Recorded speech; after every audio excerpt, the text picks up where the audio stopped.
Alright, let's dive into this because there's something really fascinating happening with the West Indies cricket team right now.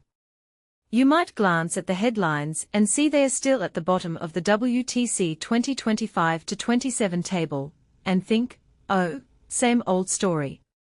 But personally, I think that's missing the bigger picture.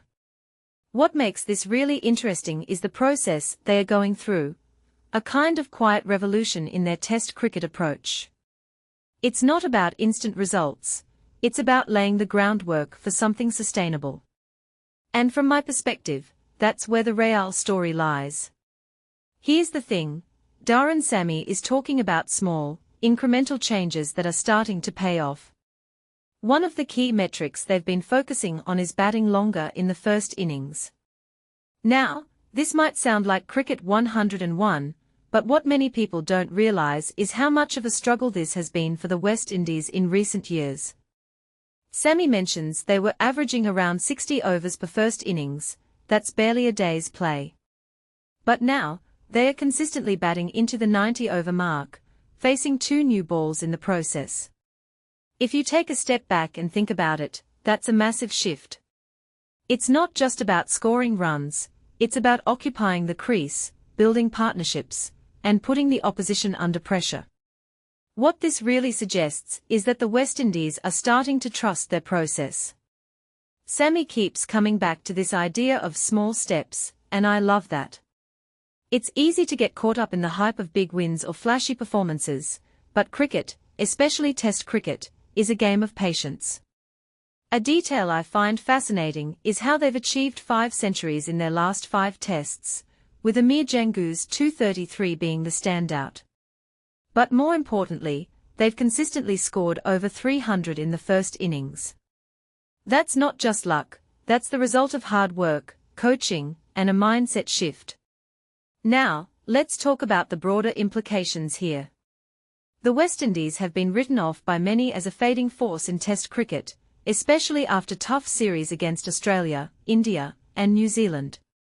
But what they are doing now is rebuilding from the ground up. Sammy's emphasis on players like Brandon King working on his trigger movement, or Tajnarine Chanderpaul batting with more intent shows that they are focusing on individual development. This raises a deeper question: can a team truly compete at the highest level without first mastering the basics? In my opinion, the West Indies are proving that the answer is no. Another point that immediately stands out is their bowling unit. Sammy mentions they are consistently taking 20 wickets, which is a huge deal. Test cricket is won and lost on the ability to bowl sides out twice. So, even if their second innings batting still needs work, their first innings totals and bowling performances are putting them in winning positions. This isn't just about winning matches, it's about building a culture of competitiveness. Looking ahead, their upcoming series in Bangladesh is going to be a real test. Bangladesh are no pushovers, especially at home. But here's where it gets interesting. The West Indies have historically done well against them, winning 6 of their last 8 series. However, Bangladesh drew the last series in 2024, and recently beat Pakistan 2-0. So, this isn't just an opportunity, it's a litmus test for how far the West Indies have come. Personally, I think if they can win this series, it'll be a massive statement. What many people don't realize is that cricket is as much a mental game as it is a physical one. Sammy's emphasis on trusting the process and not listening to the noise is crucial. In today's world of instant analysis and hot takes, it's easy for teams to lose sight of their long-term goals. But the West Indies seem to be staying the course, and that's commendable. In closing, I think what we are seeing with the West Indies is a blueprint for revival. It's not flashy, it's not instant, but it's real. They are focusing on the fundamentals, building a strong foundation, and slowly but surely, the results are starting to show. So, the next time you see them at the bottom of the WTC table, remember, this isn't the end of the story, it's just the beginning. What do you think?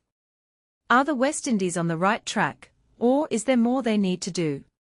Let me know in the comments below.